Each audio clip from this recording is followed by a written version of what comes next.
It's curious. I've suddenly got that feeling that we've got the view, and then this dark blue curtain which is hanging down, saying you're not going to see anything above that. Oh, because of the sky? But yeah, that dark, that sort of lit sky there is almost, when I sort of look down at the table and look up, and I've got the view, and then I've got this thing which is like almost like a little screen which is coming down, saying, particularly because of the dark horizon, saying, okay, that's it. You're not going to see. That's as much as we're going to allow you to see. Yeah. I think it's the sort of it's all of this detail of the bright lights and then blank, because there's no detail at all.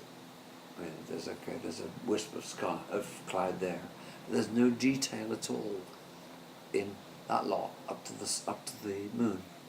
No, yeah. You're right, there's not a single cloud there. Well, there are a few little wisps. Just a few wisps, but also there are no stars. There are no. Why is it so? There's a couple of stars up there, but all of that is haze. And there's a star there.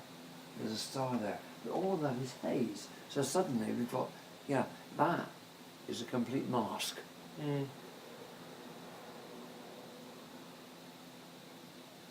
That's what it is.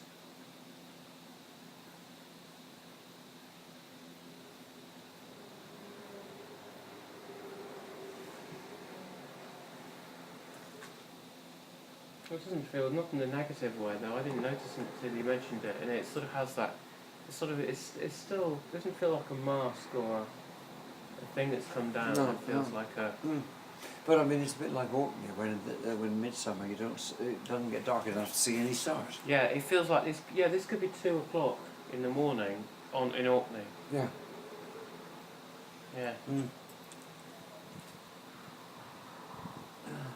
It's curious, but despite all that mist and obscurity, the moon is bright, and that's really the thing that makes it odd.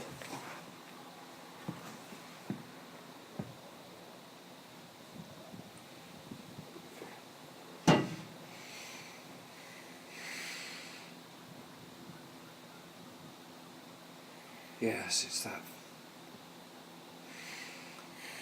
I'm feeling very. Increasingly, I have that feeling that I'm not going to live forever, and that's a feeling that didn't used to have. I used to, until a year or two ago, I thought, I'm going to live forever. I mean, I knew I wouldn't, but I had that feeling that I would. Now I'm feeling, I'm coming up 70. I've got to use my remaining years wisely. It's How do you describe it earlier? Mortality. Yeah, but in terms of was it a reflection on the fact that I was coming up to half your age? Well, no, it wasn't really. I mean, I was just looking at the fact. No, that was just the fact that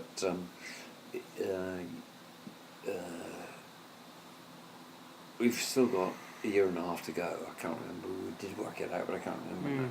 Year and a half to go before you're half my age. But it was just that I'm then getting into my 70s, and it was that fact that while I've been in my 60s, I seem to have endless life ahead of me. Once I get into my 70s, That's somehow some kind of cut-off point. Gosh, I'm getting, I've passed that 70 years and 10, I guess, if you like. Yeah. But will that be another part of you that will tell you, actually, it's not that old after all? I suppose that will have to happen. Maybe. Because you would have presumably, when you were young, thought 60-ish was quite old. There was always that feeling that no, I've always had that feeling that middle age is 10 years older than I am. Yeah. I've stopped feeling that. I don't know when I stopped feeling that. I now recognise that I'm at least middle-aged, but maybe I'm actually now getting to the stage where I'm actually an old man. Mm. And I don't want to be an old man. I'm not an old man, for Christ's sake. You see those But- photos of yourself recently where Yeah, and it's part of it. I mean, that may be part of it. You know, I look at the photographs of me when you just found it from the 80s, Mm. and the film of me now, and I suddenly realise, God, I've got old. Yeah. Is that a part of it, do you think? Yeah, I think maybe. But you have tended in the last few years to tear up. I think I would call it tearing up, when you encounter things that I think make you reflect on mortality rather that precede us working on our film. Mm. Where you know, for example, the little poetic moments at the end, you know, where somebody says something. But for example, there's the end of the Blade Runner film where Oh yes. where Yeah. you know, he's Yeah. reflecting on A time. time to die. Yeah. Yeah. Very much so. Mm. Mm.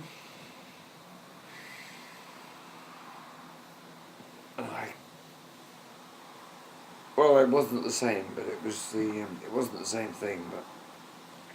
But that scene in Billy Budd when he's singing, oh,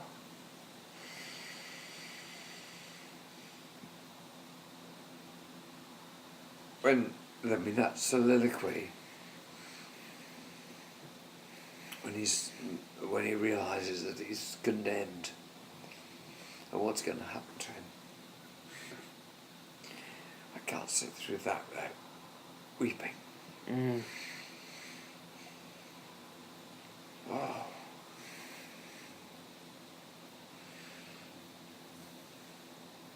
But I have always been affected by, you know, I've always been a person who's let myself weep Mm. at these things. Mm. So I've been affected by them. But yeah. Hmm.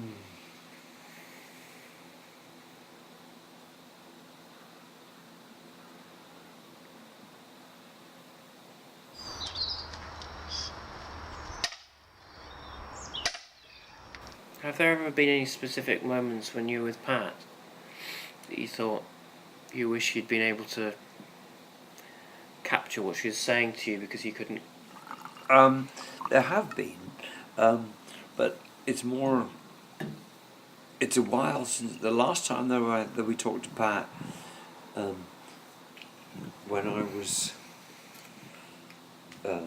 actually sort of probing her on the past was quite a couple of years ago, I would guess, when I asked her, and I said, and I think it was to do with, did she have to stop working when she married Ernest? Mm. And that got her talking about what she was working at prior to her marriage. Mm. And which was really interesting. Yeah. And it was just sort of that, and I thought, God, I wish I had a recorder going now, because she's talking about names that I won't, I can't start saying, who was that, I'll start writing things down. I wish I'd had a recorder going at that stage. And I hadn't rehearsed the question. Yeah. I hadn't thought in my mind, well, I'm going to ask her what happened to this. It was just we were talking, and we were. I think it stemmed from a reflection about her birthday party, her 90th birthday party, and when I then said, and I talked about, with that led us back to talking about when she'd just become my stepmom, and I then said, did she have to stop working when she married Ernest? And she then said yes, and that was the done thing in those days, and then went into talking about what she'd been doing beforehand. Mm. But yeah, and that led into a whole load of things about, news of this, that, and the other, and the bombings and everything else, which I can't remember now.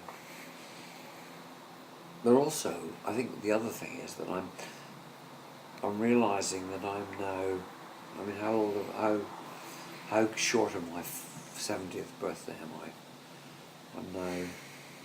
It's now August. 8 months, is it? 8 months. So I'm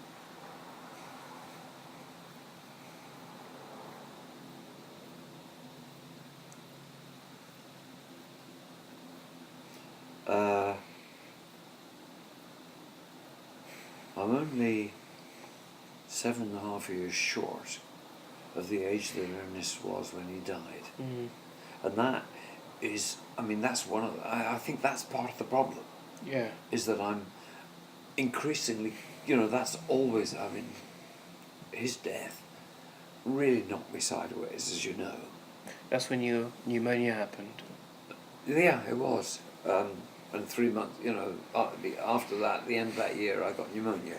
And it was, I hadn't realised, I haven't analysed all of the emotions that went on, but one of them was, God, I've only got, I mean, how old was he when I was born? He was born in 1917. I was born in 1934, so he was 27 when I was born. So one of the factors was, God, I've only got 27 years left. I've now got, if I work on that basis, if I were to continue that train of thought, I've now got only 7.5 years left. Whatever it is, whatever I said. I don't believe I'm going to die that early. But whereas I thought, if you'd asked me 10 years ago, I was still of that feeling I'm going to live forever. Yeah. Now I think, how long have I got left? Because I'm beginning to recognise that things are beginning to get creaky. In a small way. But I'm not going to live forever. Yeah. And that is part of the problem. Yeah. Part of the problem, part of the way I'm feeling. Yes.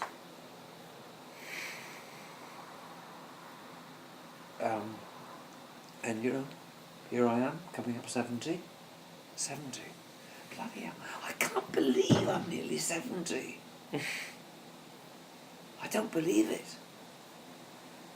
It's not feasible. I can't be nearly 70. Why is this such a cut-off? I don't know. It's just that, when I was coming at 60, that was retirement age. Okay, I'm now going to retire. 70. Suddenly 70 is, it's a precipice. Is there any way you can change that and make that not feel the case? I don't know. Because I'm concerned that Pat's death is going to have a profound effect on you, much like Ernest did. And that's going to be a point where I'm not good, where you'll be unconsolable or whatever. Yeah. And I want to make sure that isn't the case. Well, absolutely. And I know that's going to happen soon. Yeah.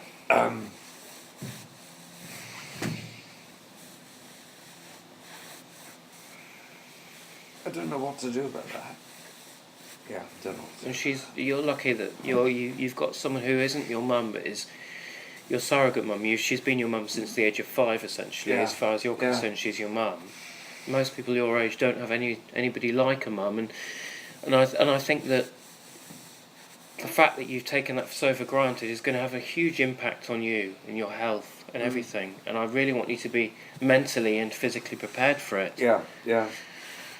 And to know you have people to fall back on, but I really need you to get yourself prepared. The trouble that I have now is that she's 92 Yeah. later this month.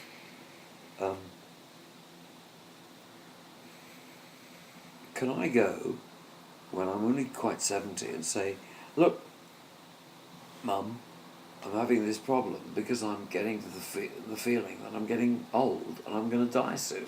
You know. But that isn't your way in, is it? No, it your, isn't, Your but- way into talking about this with her isn't hey Mum, I feel like I'm going to die soon. But that sounds funny though. But it's the way in isn't that. It's more that you just want to know more about her. Yeah. And it's not you don't need to even bring up that you're concerned that she's not going to be around much longer, but you But do. I've got to have the recording equipment. I've got to have the record because I can't write it all down. There must be some way of if you could I record need it. something to record it with. If you want something that records at the quality of an old analog tape recorder, you could find something very cheap. Yes, I could. So you don't. I mean, if you're not worried about high fidelity, you could get anything, Dad. Yeah. Nobody wants to be in a position where they've missed the chance to record anything. But yeah.